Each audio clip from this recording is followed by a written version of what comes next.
That's why when you worship God, remove from yourself. Umalis ka muna sa sarili mo. Because you are honoring the one who gives you the mercy and the one who gives you strength. That's why you need to go out of yourself. Feel Him and make Him great in you. Make Him know that you are worshiping Him and praising Him. Sapat na yun, mga kapatid. Your Sunday will be completed. Kompleto na ang linggo mo kapag ginawa mo yan. Kaya huwag kang pupunta sa simbahan na ikaw ay spectator lang. Pumunta ka sa simbahan na ikaw ay worshiper. Sapagkat yan ang hinahanap ng Panginoon. It's not your good dress. It's not your good perfume. It's not your best dress. No. Ang hinahanap ng Diyos sa atin ay ang tunay na pagsamba. Hallelujah. Come on, clap your hands to Him. He is worthy to be adored. We like to honor our mothers today. And my sermon today really focused to them. But of course, this is for all. In the book of Hebrews chapter 11, verse number 23, in the New King James Version it says, by faith, Moses, when he was born, was hidden 3 months by his parents, because they saw he was a beautiful child, and they were not afraid of the king's command. Another story is the story of Samuel. In 1 Samuel chapter 1 verse 27 says, for this child I pray, sabi ng nanay niya, si Hannah. For this child I pray, and the Lord has granted me my petition, which I ask of Him. May dalawang nanay ngayong araw na ito na gusto kong dalhin sa inyo. Ang nanay ni Moses, si Jochebed, at si Hannah, ang nanay ni Samuel. Gusto kong sabihin sa inyo, mga kapatid, na kapag pinag-usapan ng tunay na pananampalataya, ito ay napapatunayan hindi sa madaling buhay. Hindi sa easy na klase ng buhay. It is proven. Ito'y napapatunayan when a person continues to trust God in danger, in painful times, and in delayed seasons. Itong dalawang nanay na ito, they refuse to give up. Hindi sila tumigil. Hindi sila huminto. Pero ang dami nilang pinagdaanan. Gusto kong dalhin sa inyo ito. Gusto kong ma-realize ninyo na si Jochebed, ang nanay, mga kapatid, ni Moses, tinuro sa atin na ang pananampalataya ay pagpili sa Diyos kahit na nasa gitna ka ng panganib. At si Hannah naman, gusto kong dalhin sa inyo na tinuro niya na ang pananampalataya ay dapat nagpapatuloy na tapat kahit na maraming delay sa buhay mo. Itong dalawang nanay na ito, pinakita nila sa atin, ipapakita nila sa atin na ang pananampalataya ay dapat kapitan. Dapat kapitan kahit na sa gitna ng maraming hindi magandang sitwasyon. Can you please bow your heads? Lord, I pray, speak to us.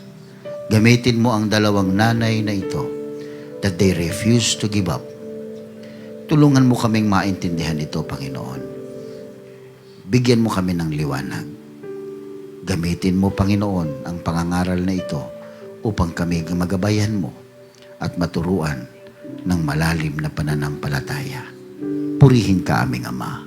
Purihin ka, aming Diyos. Sa pangalan ni Jesus. Amen at amen. I would like to preach today with a word that says, mothers who refused to give up. Mothers who refuse to give up. You may be seated. Ang storya ng dalawang nanay na ito, si Jochebed and Hannah, ay magkaibang storya. Pero iisa ang espiritu sa kabila ng magkaibang storya. Iisa lamang ang gustong ipahiwatig sa atin pagdating sa pananampalataya. Ang isa sa kanila ay nilabanan ng takot. Yan ay si Jochebed, ang nanay ni Moses. Nilabanan niya ang takot. At isa naman si Hannah, nilabanan niya ang kalumbayan, ang sorrow, ang dalamhati, sapagkat siya ay isang babae na baog at hindi siya magkakaanak. Ang isa sa istoryang ito, mga kapatid, si Jochebed ay tinakot ni Parao o nabubuhay sa takot kay Parao. Ang isa naman ay unti-unting nadudurog ang pagkatao dahil sa kanyang pagkabaog. Ang isa ay may anak. Ito'y tinago. Ang isa naman ay umiiyak na magkaanak. Magkaiba sila ng istorya, mga kapatid. Pero parehas sila na nagpakita na ang pananampalataya ay hindi lamang emotional excitement, kundi ito'y isang spiritual endurance. Katatagan ng spirituality. Katatagan ng pananampalataya. Maraming tao, mga kapatid, na they can trust God when their prayers are answered quickly. Madali pong manampalataya kapag ang iyong mga panalangin ay mabilis na sinasagot ng Diyos. Pero ang pananampalataya ay nagiging lalong totoo kapag sa gitna ng panganib ay nananatili ka. Lalong nagiging totoo ang pananampalataya sa malalim na pait ng kalooban ng isang tao. Lalong tumitibay ang pananampalataya o lalong nagiging totoo ang pananampalataya kapag delay ang sagot ng Diyos sa iyong mga panalangin. Kapag ang luha na pumapatak sa iyong mata araw-araw, halos walang katapusan dahil sa dalamhati. Doon makikita ang totoong pananampalataya. Hindi nakikita ang totoong pananampalataya sa mga easy moment ng buhay mo. Sa mga madadaling bahagi ng iyong buhay. Kundi ang pananampalataya ay nakikita sa panahon na tila baga ayaw mong marating o mangyari sa iyo ang bagay na yon. Tandaan natin ito, mga kapatid. Faith sees purpose while others see danger. Ito ay sa istorya ni Jochebed, ang nanay ni Moses. Si Pharaoh, mga kapatid, ay nakakita ng isang pagkakataon na ang mga anak ng mga Hebreo nung unang panahon ay dapat patayin.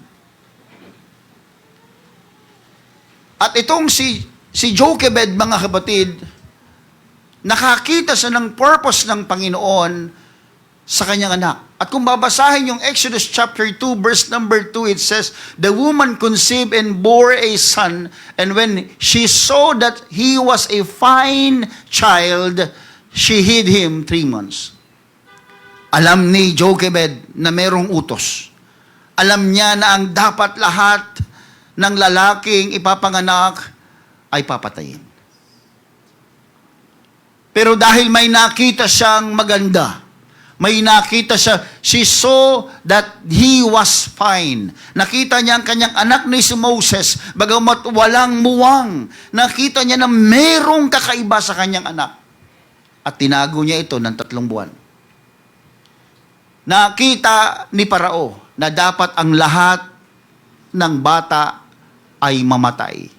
Pero nakita din ni Jochebed na ang anak niya ay may purpose ang Diyos sa buhay nun.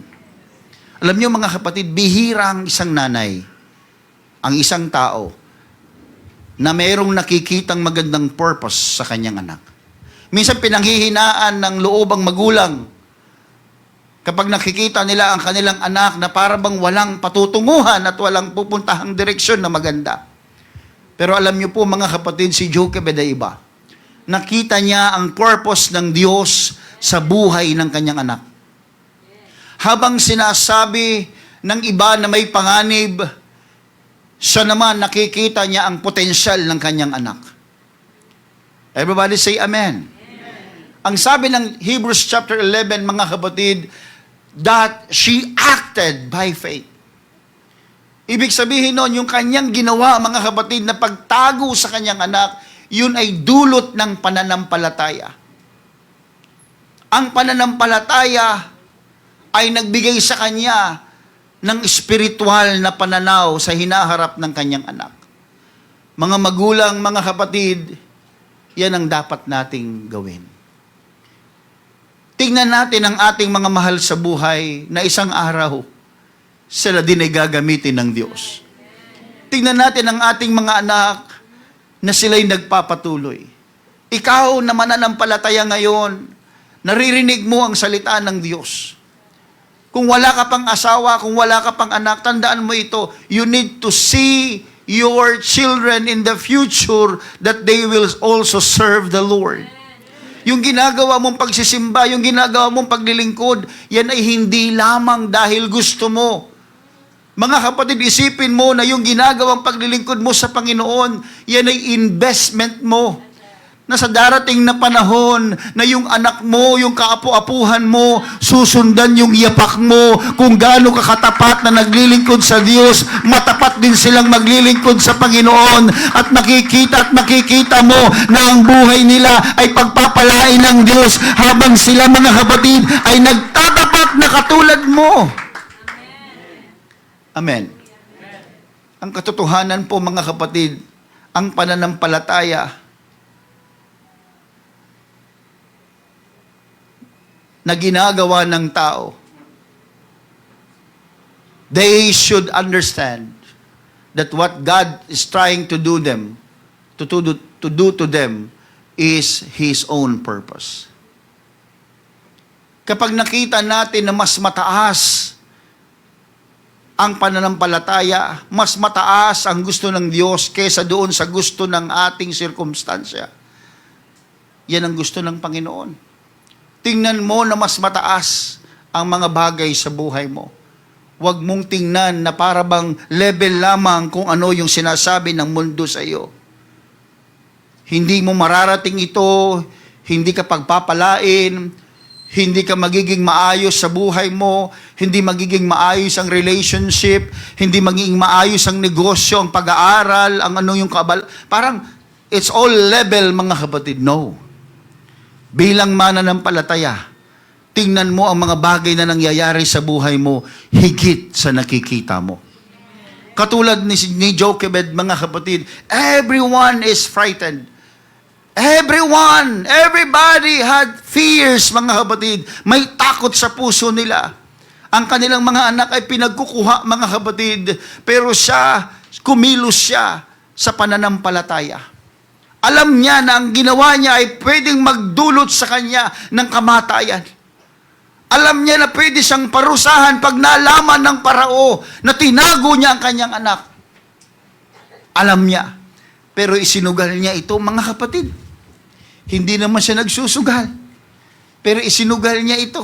Anong ibig sabihin nun? Mas mataas ang kanyang pananaw kesa doon sa mga nangyayari sa hinaharap. Everybody say amen. Amen. That's why you can see your child with potential. Tingnan mo ang mga anak mo, ang kapatid mo, ang magulang mo, ang mahal mo sa buhay, na sila'y mayroong mga potensyal. Tingnan mo ang calling ng Diyos sa iyo at sa ibang kapwa mo na mayroong gustong i-accomplish ang Diyos sa buhay nila. Tingnan mo yung possibility bago yung ebidensya. Kasi minsan, nauuna ang ebidensya. Anong natapos mo? Wala ka natapos. Diyan ka na lang. Anong ginawa mo? Wala kang ginawa. Diyan ka na lang. Minsan, inuuna natin ang ebidensya. Pero ang pananampalataya, mga kapatid, ay paniniwala, kahit walang ebidensya. Yan ang pananampalataya. Yan ang binibigay ng Diyos sa puso natin. Yan ang gusto ng Diyos na gawin natin. Yan ang gusto ng Diyos na isipin natin, ugaliin natin, mga kapatid. Maaring ang tingin ng marami, mga kapatid, ay nililabel ka nila bilang ordinaryo, mga kapatid. Pero ang pananampalataya, pag tumingin sa iyo, hindi ordinaryo ang tingin sa iyo ng pananampalataya. You are an extraordinary in the sight of God. Amen. So look to yourself and look to other people with possibilities, with potential, mga kapatid. Kaya sana hindi nanggagaling sa atin ang pangmamata. Sana hindi nanggagaling sa atin yung mga negatibong salita na nagpapababa ng moral ng tao. Sana ang lumalabas sa bibig natin ay mga bagay na siyang magbibigay ng kalakasan, internal strength ng isang tao. Amen po ba? Masarap sabihin sa tao na, sister, isang araw, makikita namin you are a professional Christian serving the Lord. Kesa doon sasabihin mo, ikaw, masyado kang pasaway. Wala. Maiimpyerno ka. Mga kapatid, nahusgahan mo na kagad siya. Kung ikaw si Jochebed, mga kapatid, may anak ka na kung saan hinihingi para patayin, yun ay legal death sentence yun. Legal death sentence para sa lahat. Kung ikaw si Jochebed, mga kapatid, what will you do? Ito pala ang tingin ng gobyerno sa aking anak. Dapat mamatay. Sige, tanggapin ko na lang. Pero si Jochebed hindi, mga kapatid. Alam niya na mas mataas, mas matalas ang paningin ng Diyos kaysa sa paningin ni Parao. Naniniwala siya na ang Diyos ng Israel ay mas makapangyarihan kaysa sa Diyos na si Parao. Everybody say amen. That's why faith refuses to bow to fear. Ang tunay na pananampalataya, katulad ni Jochebed, mga kapatid, she refused to bow to fear. Ang fear, mga kapatid, is not of God. Hindi galing sa Diyos ang takot. Kapag ikaw ay may ginagawang mabuti para sa Panginoon o para sa kapurihan ng Panginoon at merong pananakot sa iyo, yung sirkumstansya, hindi yan galing sa Diyos. Sige, magsimba ka! Itatatwa kita bilang aking anak. Sige, magsimba ka, hihiwalayan kita. Hindi na kita girlfriend, hindi na kita boyfriend. Sige, magsimba ka, mag-Pentecostal ka.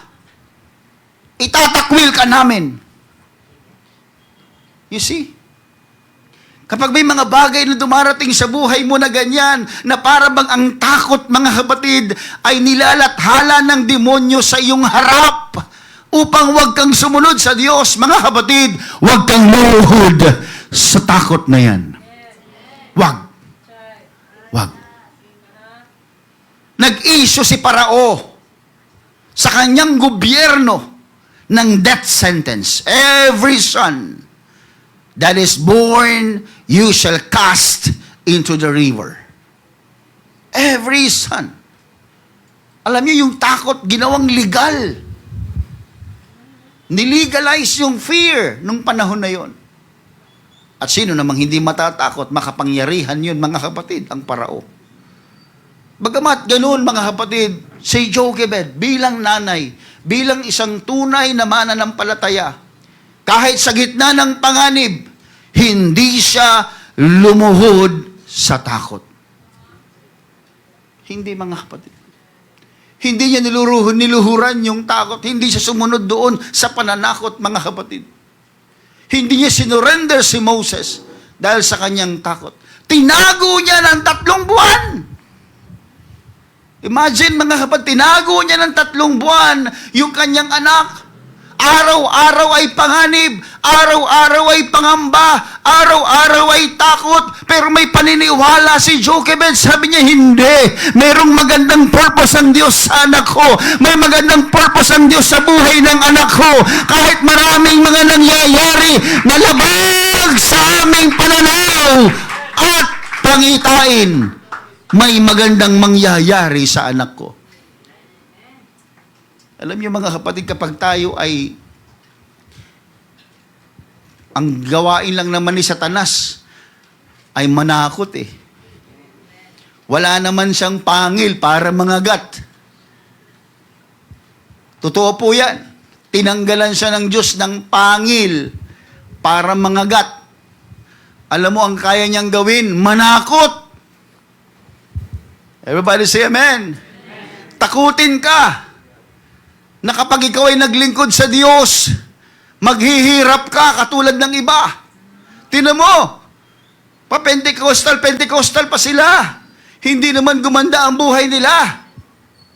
Tingnan mo, imbis na magsimba ka, mag-overtime ka na lang, may pang-Jollibee ka pa. Nakuha niya ibig sabihin? Pananakot ng mundo. May nakuha ka ba? May nahita ka ba? O tingnan mo, sino ba nagdulot sa iyo ng sama ng loob? Di ba yung kasama mo rin sa church? Yan ang pananakot ng kaaway. Wala siyang ibang kayang gawin. Hindi kanya kayang kagatin. Bakit? Ikaw ay puspos ng Espiritu Santo, mga kapatid. Ang kaya niya lang gambalain sa iyo ay yung pag-iisip mo. Kaya sa panahon na tayo, mga kapatid, ay nagkukulang, nagkakasala. Gustong-gusto ni Satanas yun, mga kapatid, kasi nakakapasok siya sa isip mo. Kaya niyang gambalain ang isipan mo. Kaya kanyang alipinin gamit ang isipan mo. Huwag ka nang magsimba. Sinungaling ka naman eh. Chismoso ka, di ba? Hello? Pakailamera ka kaya? Ba't nagsisimba ka pa? Ang dumi-dumi mo. Uy, ligo.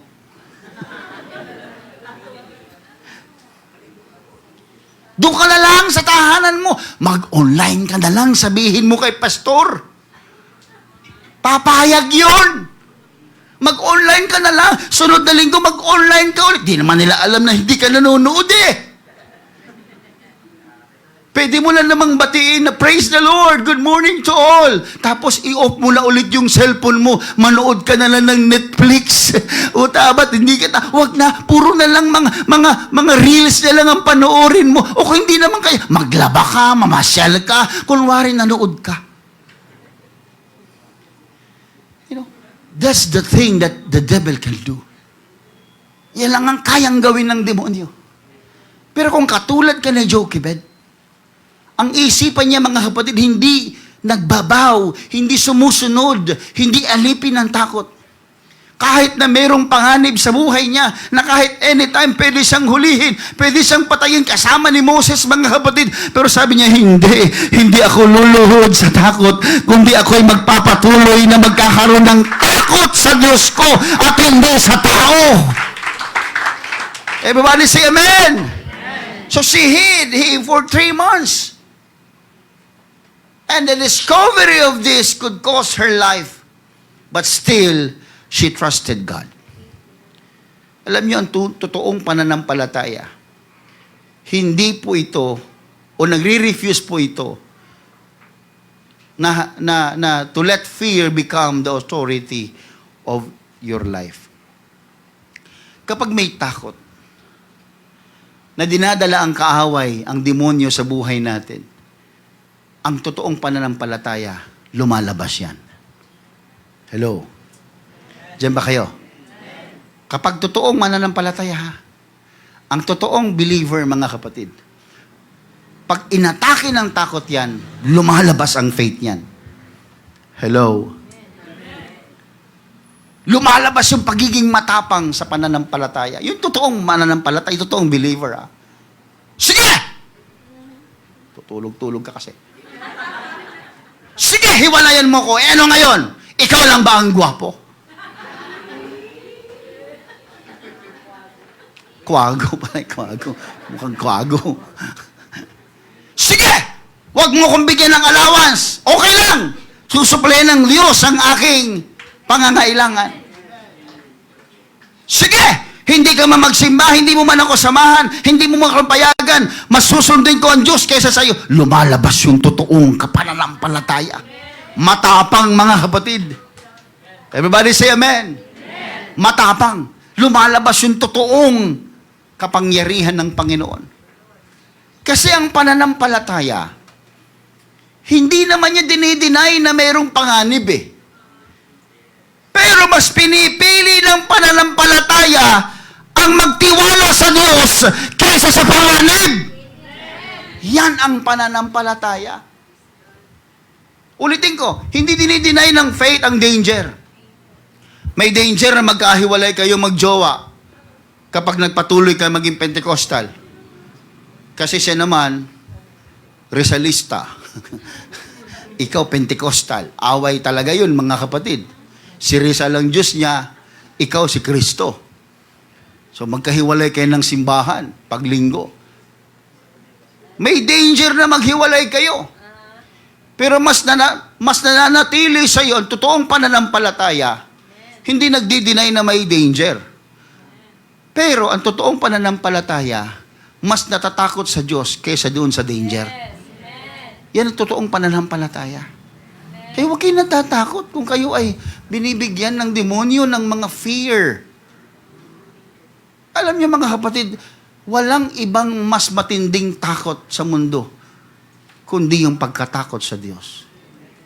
Kasi pag sa tao ka natakot, sa sistema ka natakot, mayroong solusyon yan eh. Pero pag sa Diyos ka mga kapatid hindi natakot, ewan ko na lang kung anong solusyon pa sa buhay mo. Subukan mo matakot sa Panginoon. Anong mga katumbas ng walang takot sa Panginoon? Puro kasalanan. Tignan yung taong walang takot sa Panginoon, puro kasalanan ang ginagawa. Kasi mas natatakot sila sa sinasabi ng mundo kaysa sa sinasabi ng sanlibutan. O ikaw na lang hindi nagdudruga sa atin, pre. Magdruga ka. Magdruga ka. Ikaw na lang hindi nagbo-boyfriend. O ikaw na lang hindi nagbabakla. Magbakla ka. Ikaw na lang hindi nagtotomboy. O ano ka ba? Ikaw na lang yung hindi sumusunod sa beat. Sumunod ka sa beat. Hello?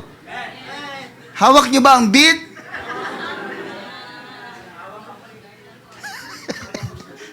Ikaw na lang hindi sumasayaw niya. Ikaw na lang hindi nagtitiktok sa atin. Mag-tiktok ka na rin, magsayaw-sayaw ka na rin doon sa TikTok. Pag natakot ka sa sinasabi ng mundo, ang bagsak niyan, kasalanan. Pero pag natatakot ka sa sinabi ng Panginoon, ang bagsak niyan ay kabanalan. Lalayuan ka nila sapagkat ikaw ay namumuhay ng may kabanalan, sapagkat ikaw ay liwanag ng sanlibutan, sapagkat ikaw ay naglalasang asin at nagliliwanag sa marami, kaya ikaw ay nilalayan ng sanlibutan. Pero pag takot ka sa sanlibutan, sinusunod mo yon. Totoo yan mga kapatid. Sunod sa uso. Tignan niyo mga kapatid, na uso ang mga mobile games. May Kristiyano, nangangaral ang pastor nagmo-mobile games. Mas takot siya na matalo sa kanyang mobile games kaysa sa matakot sa Diyos. Antindi mo. Iba ang Diyos mo. May pa-skin-skin ka pa. Mas makapangyarihan ba yung skin na yan sa kapangyarihan ng Diyos? Pag ikaw ba nilalagnat, pag ikaw ba'y nagkakasakit, kaya ka bang iligtas ng skin mo? Hindi! Hindi! Ang Diyos na may kapangyarihan na magpagaling ng karamdaman mo! Naku mga kapatid, maaring nakakatawa, pero sana ay maging totoo sa iyo. Huwag mong katakutan yan. Ano bang kayang idulot yan? That is all a game. Faith is not a game. Seryosohin mo ang pananampalataya, di ba, Brother Roger? Kaysa doon sa aside from faith, wala kang ibang pwedeng seryosohin kundi pananampalataya lang. Pananampalataya lang. Bakit? Kasi yun lang yung may eternal value eh. Masyado kayo nagbibigay ng halaga sa bagay na pansamantala. Sorry ha, kailangan natin yun. Pero kailangan ko sabihin din ito sa inyo. Nasa simbahan po tayo eh. Wala tayo sa isang investment company na paraging puro mabulaklak na pananalita para kumita. Mga kapatid, dito hindi. Sasabihin natin ang totoo. Na sa simbahang ito, sa institusyon na ito, ang tinuturo natin yung eternal value. Mas mahalaga ang kaluluwa natin, mga kapatid, kaysa sa anumang bagay sa mundo. Amen po ba? Kaya when you go to church, kahit napapagod-pagod ka, kahit pupuyat-puyat ka, kahit ayaw mo, pilitin mo please. Dahil yung kaluluwa mo, binibigyan mo ng eternal value, mga kapatid. Yung pagtulog doon sa bahay, sasabihin ko sa inyo, yung muta lang ang kayang ibigay niyan. Pero pag ako simbahan ka, buhay na walang hanggan ang kayang ibigay niyan. Kaya nga, pastor, hindi na ako umuwi. Ito na ako sa simbahan natutulog eh. Okay lang yan, mamaintindihan pa kita. Bibilib pa ako sa iyo. May nakikita ako dito. Pag linggo talagang hindi ko alam kung beat ba yun eh. Oh. Pala pinipigilan niyang masubsob siya. Ako ina-admire ko yun. Sa akin hindi ako naiinis doon. Humahanga ako. Kaya pa nilang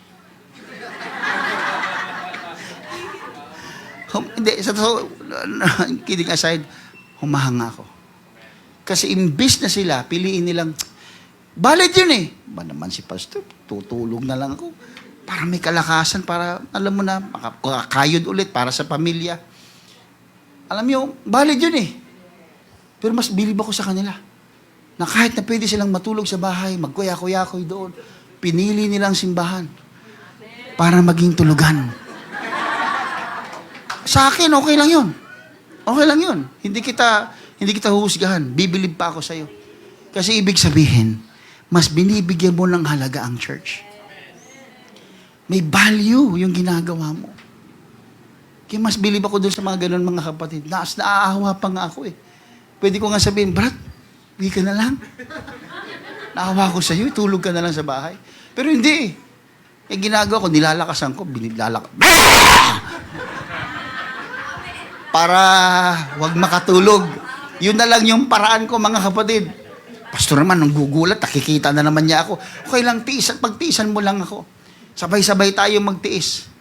Para pagdating ng panahon, yung biyaya ay ating tanggapin. Amen po ba? Kaya hindi dinay ng pananampalataya ang panganib. Sasabihin sa'yo ng takot, alam nyo, what if everything goes wrong? Ayan yung mga, what if everything goes wrong? What if? Yan sasabihin ng takot sa'yo. Oh, may ginagawa mo. Paano kung hindi ka mag-prosper sa ginagawa mo? Oo nga, no? Yan, nakikinig ka kasi. Oo nga, no? O ano? Pasimba-simba ka. O di ba? Sa labas ng simbahan, di ba? Sikat ka. Kasi video okay queen ka. Sa simbahan, ano ka? Di ba? Walang nag-appreciate sa'yo. Minsan kang kumanta, nag-special song ka. Walang pumalakpak. O, di ba? Samantalang sa labas sa video okay, 99 yung score mo, di ba? 100. Tenderen! O, di ba? Yung palagi umalingaw-ngaw. O, ano ka? Ito ka na.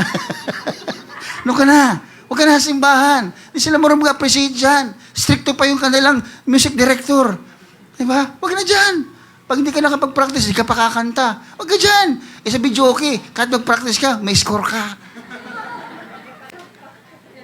May palakpakan pa, di ba? Tandananan! Yung atay mo parang pumalit sa puso mo. Gustong-gusto mga kapatid ng pakiramdam. Pero alam niyo mga kapatid, kapag nakakarinig kayo ng mga ganyan, boses ng takot yan. Tinatakot kayo ng mundo.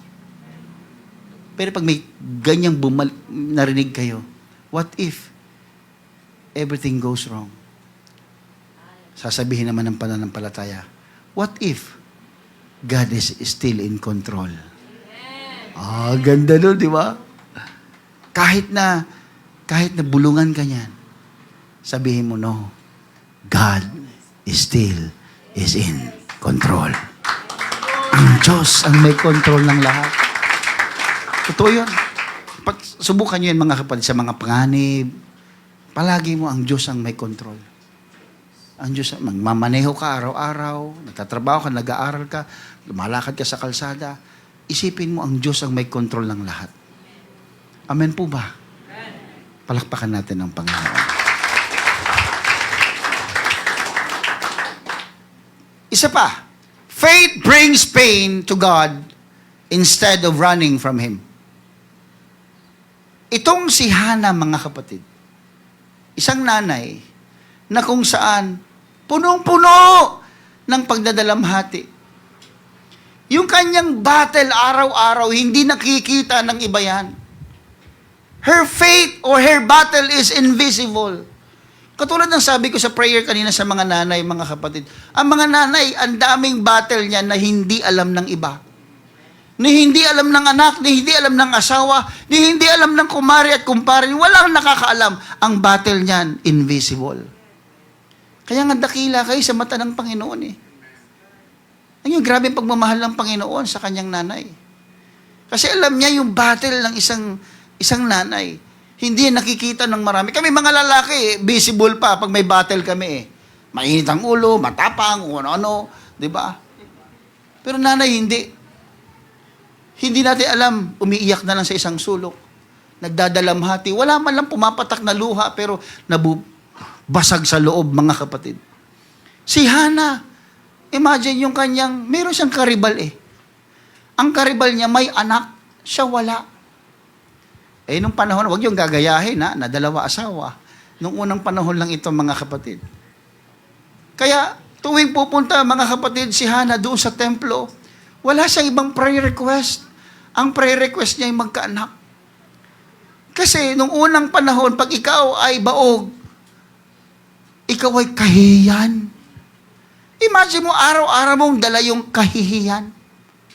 Imagine mo yung araw-araw na itong si Hana nabubuhay sa kahihiyan. Nabubuhay siya sa pangungutya ng marami. Nabubuhay siya na mayroong emotional tormention, mga kapatid. O natotorment yung emotion niya. Every day. Tapos walang sagot pa sa prayer niya. Imagine mo, pupunta ka sa simbahan, tapat ka, naglilingkod, walang sasagot, mga kapatid, na Panginoon sa mga panalangin mo. Araw-araw kang nakakatanggap ng mga pangungutya, sinasabihan ka ng mga kumari mo, mga kaibigan mo, malas ka, wala, kahihiyang ka sa pamilya mo. Kaya ang mga kababaihan noong unang panahon, kapag ikaw ay baog, nahihiya. May invisible battle ang nanay na ito. But instead of turning away from God, she poured out her pain before God. Ito lang maganda kay Hana. Sa panahon na siya, mga kapatid, ay punong-puno ng kapaitan. Ang kapaitan niya sa buhay, hindi nagpalayo sa kanya sa church.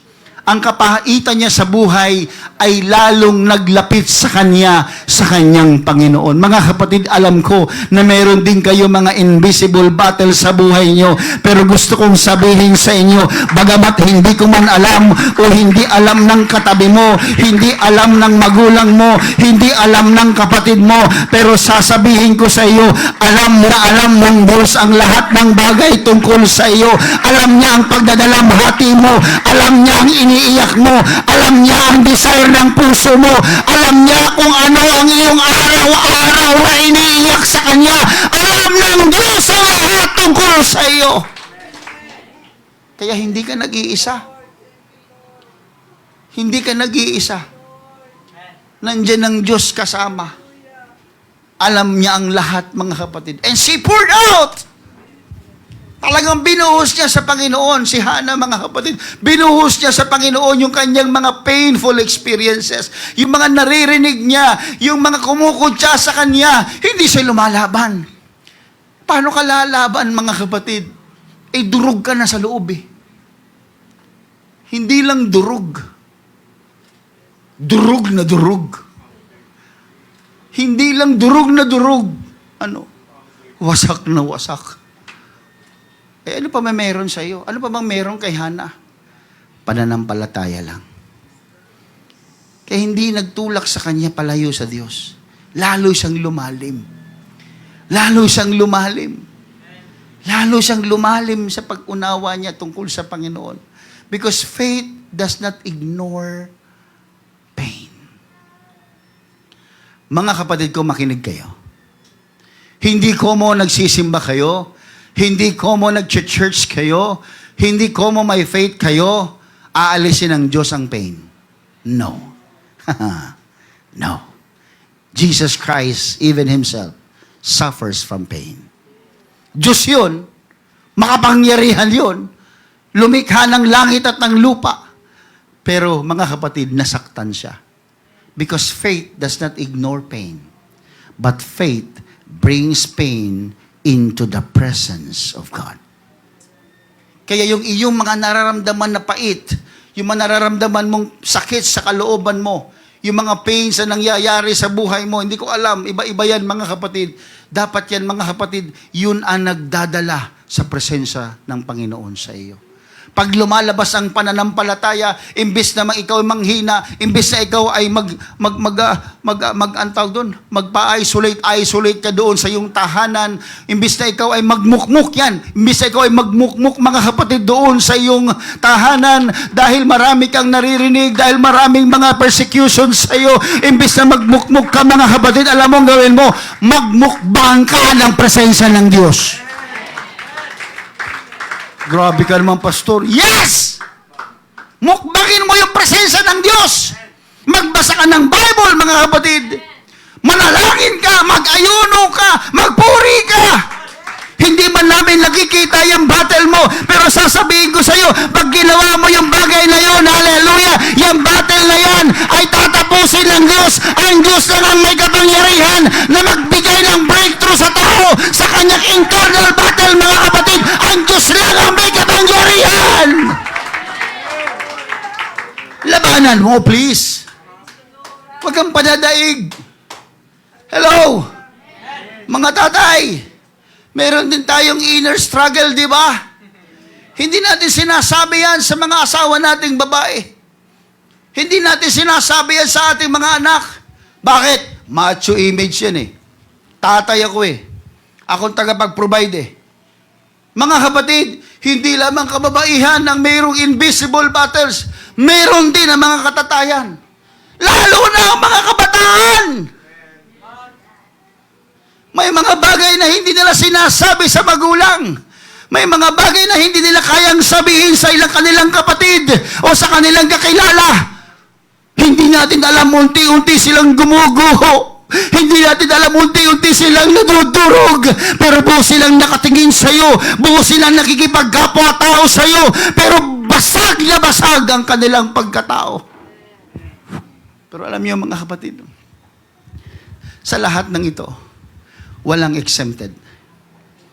Pero ang pinapakita sa atin ni Hannah, mga kapatid, kapag walang ibang nakakaalam ng iyong struggle, tandaan mo na may Diyos na magbibigay sa iyo ng hustisya. Hello? Uulitin ko, may Diyos na magbibigay ng hustisya. Uulitin ko, ang Diyos ay hindi natutulog at hindi mapagpaliban, mga kapatid. Huwag mong isipin na ang mga gumagawa sa iyo ng katampalasanan, ang mga gumagawa sa iyo ng masasama, akala mo walang bayad. Mga kapatid, huwag kang magmadali. May consequence yan. Hindi lang ikaw ang magbibigay, kundi ang Panginoon. Pero sisiguraduhin ng salita ng Diyos, may consequences ang kasalanan. Amen. Kasi minsan gusto nating ilagay ang batas sa ating kamay. Ginawan mo ako ng masama, gagantihan kita. Anong sabi ko noong nakaraang linggo, mga kapatid? Vengeance is mine, sabi ng Panginoon.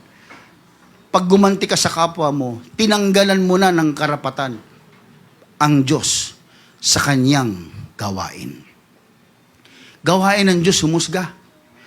Gawain ng Diyos mamarusa. Anong gawain natin? Magpasakop sa Kanya.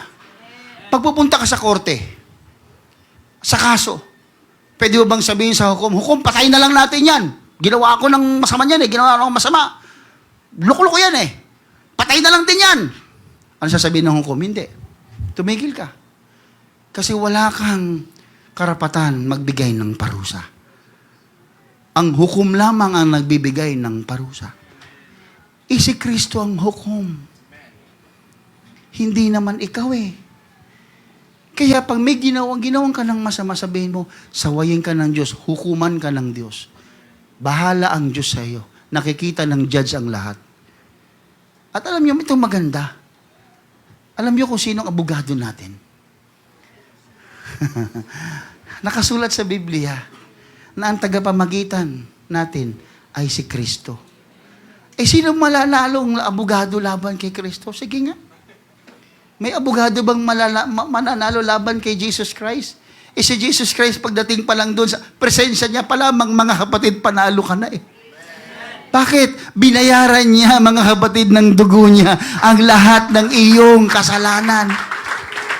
Paano pa mananalo yung kaaway sa iyo? Ang abogado mo si Kristo. Amen. Kaya pag hindi nabibigyan ng hustisya ang mga ginawa sa iyong mali, huwag mong isiping walang hustisya. Mayroon. Maghintay ka lamang. Basta't maghintay ka lamang. Ulitin ko, basta't maghintay ka lamang. Amen. Sabi mo sa katabi mo, kantahin mo yun.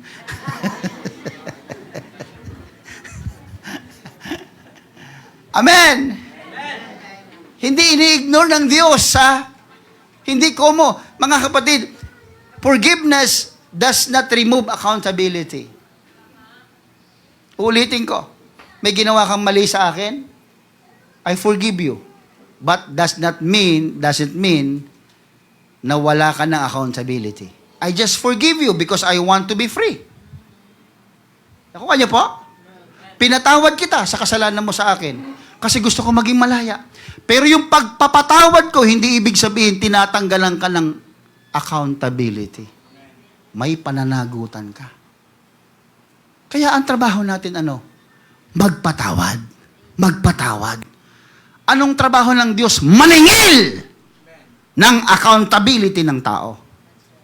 Kaya hindi mo trabaho maningil. Hello? Hindi natin trabaho maningil. Ginawan mo ako ng masama. Lintik ka. Bantay ka niya. Hindi ganon. Ang trabaho natin, Brad, I forgive you. Let God be the judge. Amen. Kung nakita ng hukom, na bagamat nakagawa ka ng mali sa akin, humingi ako ng tawad, nakita ng hukom, na ikaw din ay nagsisisi sa ginawa mo. Siya ang hukom eh. Siya ang magbibigay ng, ang tawag doon, parol. O siya ang magbibigay ng bawas ng sentensya. Basta may sentensya. Basta may consequence. Ako niyo po ibig sabihin. Kaya tayo, ang trabaho natin magpatawad lang na magpatawad. Tatanda mo palagi, kahit gano'ng kabigat ang ginawa niyang kasalanan sa iyo, pag pinatawad mo siya, binibigyan mo ng daan ng Diyos sa kanyang galit. Binibigyan mo ang daan ng Diyos para siyang maghukom, hindi ikaw. Ikaw ang trabaho mo lang magpatawad. Lord, pinatawad ko na ang taong ito. Lord, alam ko hindi ko mo pinatawad ko siya na accountability tatakasan niya. Hindi. Walang bagay na hindi nakikita ng Diyos. Ulitin ko. Pakiramdam mo, naisahan ka, nabudol ka, dinaya ka, pinagtaksilan ka, hindi natutulog ang Diyos. Sabihin mo sa katabi mo, huwag kang matulog.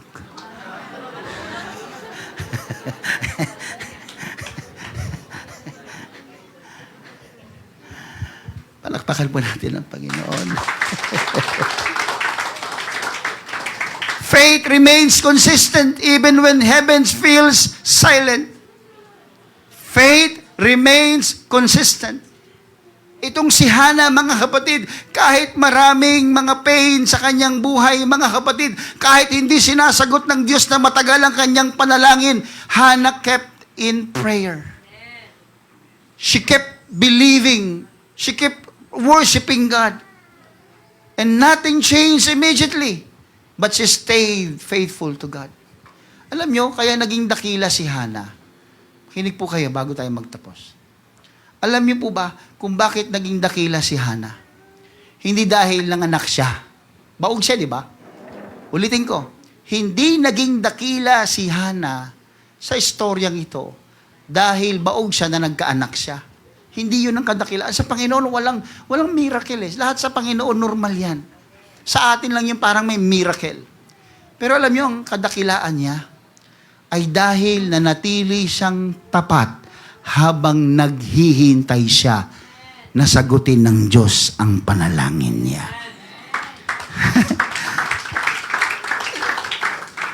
The water turns into wine. The deaf see. The deaf see.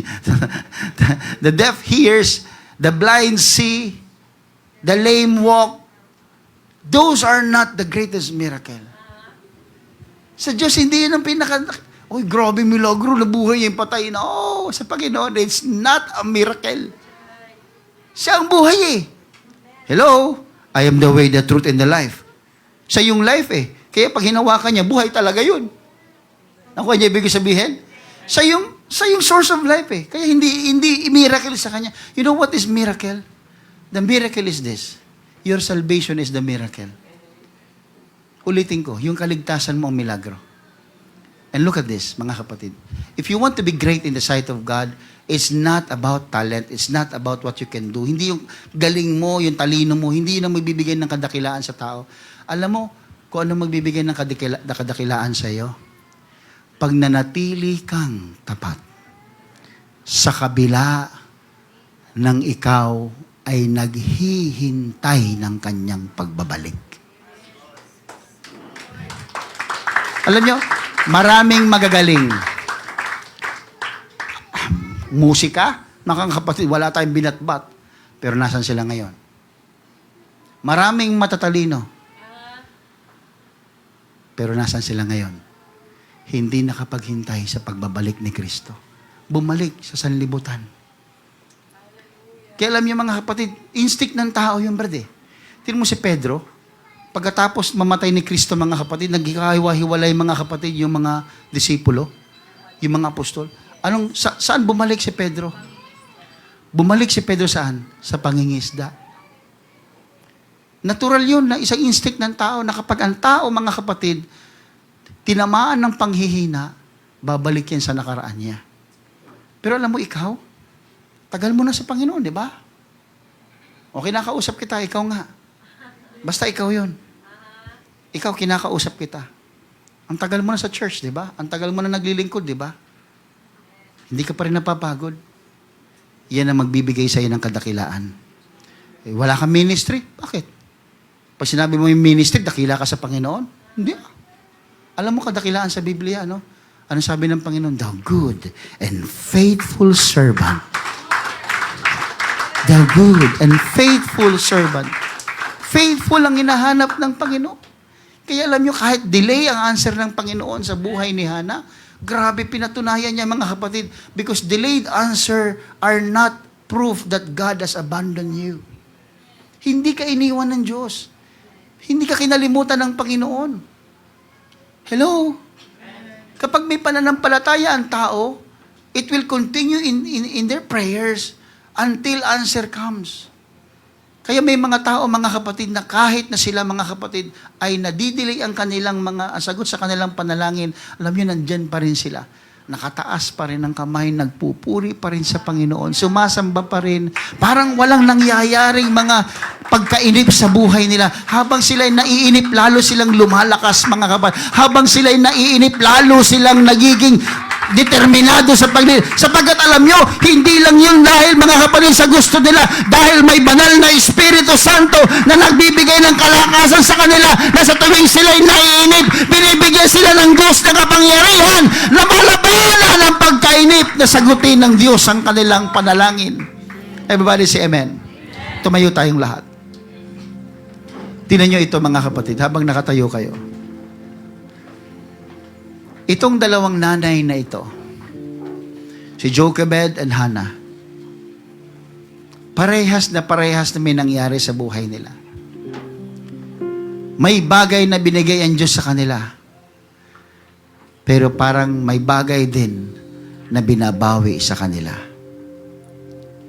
Faith releases what God has entrusted you.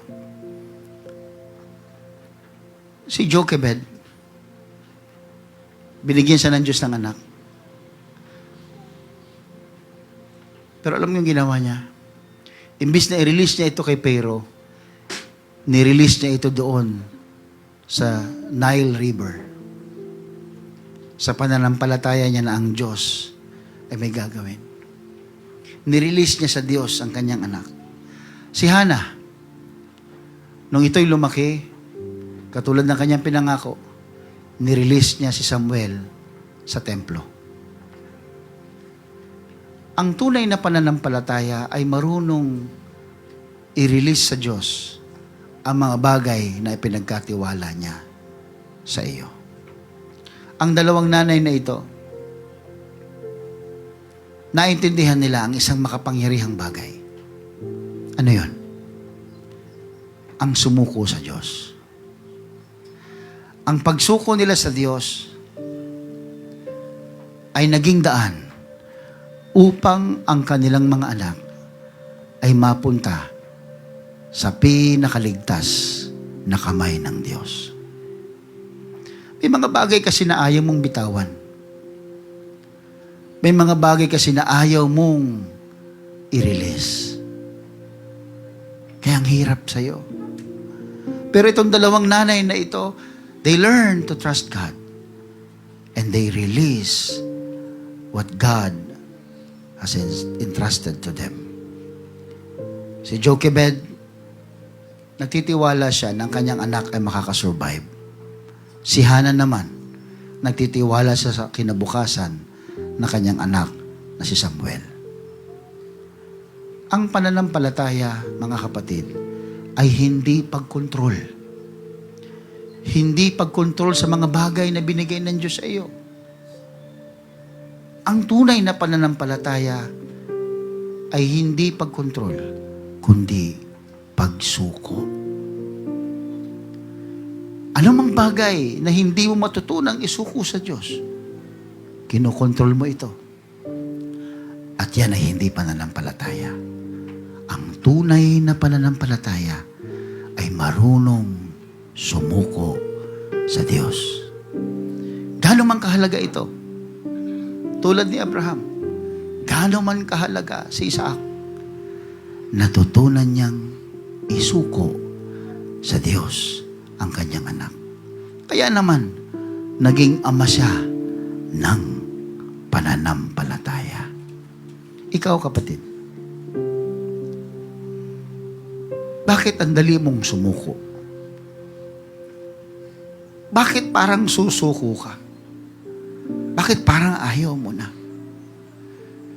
Hindi mo ba nakikita na si Jochebed, kahit na merong panganib, na natili siyang tapat? Hindi mo ba nakikita na si Hannah, kahit na matagal sagutin ng Diyos ang panalangin niya, nagpapatuloy siya? Dapat kapitan mo. Dapat kumapit ka. Dapat kumapit ka. Huwag kang sumuko. Ngayong araw na ito, mga kapatid, ang iba sa inyo, nasa posisyon ni Jochebed. May hinaharap kang takot, may kinakaharap kang mga burden sa buhay mo. At minsan parang natatanong mo na, Panginoon, ipipreserve mo ba ang mga bagay na binigay mo sa akin o kukunin mo? Ang iba naman sa inyo, katulad ni Hannah, nananalangin ka, nagtatapat ka, umiiyak ka, naghihintay ka, pero bakit parang ang tagal? Pero gusto kong makinig ka ngayon. Ang Diyos na nag-preserve kay Moses, ang Diyos na sumagot sa panalangin ni Hannah, ay parehas na Diyos na sinasamba natin. Maaring pagod ka na. Mga nanay, mga tatay, mga kabataan, maaring pagod na kayo. Maaring malalim ang sugat na meron ka. Maaring nakasabit ka na lamang at malapit ka ng mahulog. Pero ang pananampalataya ay nasusubok hindi sa mga madadaling bagay sa buhay. Ang pananampalataya ay nasusubok sa iyong tiwala sa gitna ng iyong paghihirap. Kapatid, ano man ang iyong paghihirap, magtiwala ka sa Diyos. Manalangin ka ulit. Lapitan mo siya sa kanyang altar.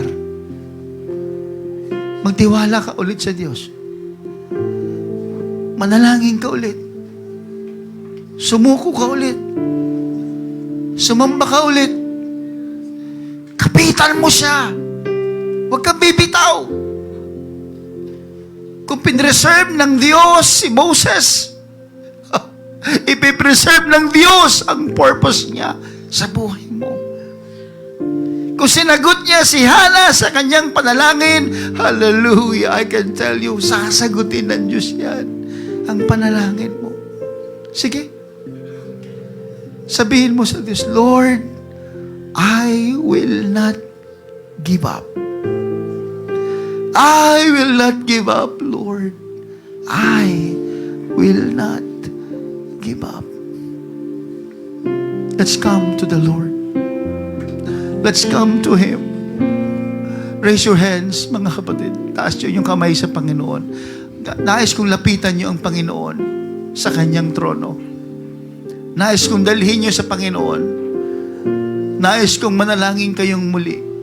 Kung ikaw man ay si Jochebed o parang si Hannah, na para bang kung ikaw si Jochebed na hindi mo alam kung ano ang mangyayari sa iyong kinabukasan, ano mangyayari sa iyong anak, sa iyong sarili, sa iyong negosyo, sa iyong pag-aaral, sa iyong trabaho. Maaring ikaw ay punong-puno ng anxiety. Maaring nalilito ka. Maaring nagtatanong ka, Lord, ipipreserve mo ba ako sa gitna ng panganib na ito?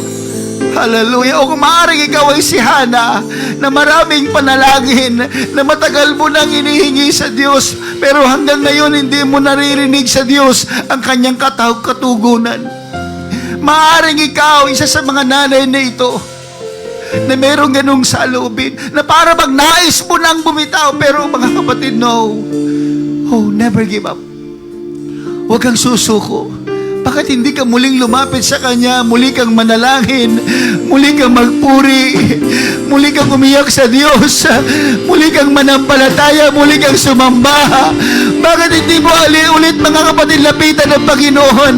Maaaring pagkatapos ng araw na ito, maaaring yan ang araw na itinakda ng Diyos na tugunin ang iyong panalangin. Maaaring ngayong araw na ito, hallelujah, ang Diyos ay nagdesisyon na ibigay sa iyo ang preservation na iyong inihingi. Maaaring ang Diyos ngayong araw na ito ay tumugon sa iyo. Hindi ko alam, kapatid. Ang alam ko lang, ang ating gagawin ay hindi tayo lamang basta makakakilala sa Diyos, kundi magtitiwala tayo sa Kanya. Ano ba ang loobin ng Diyos? Magtitiwala tayo sa Kanya.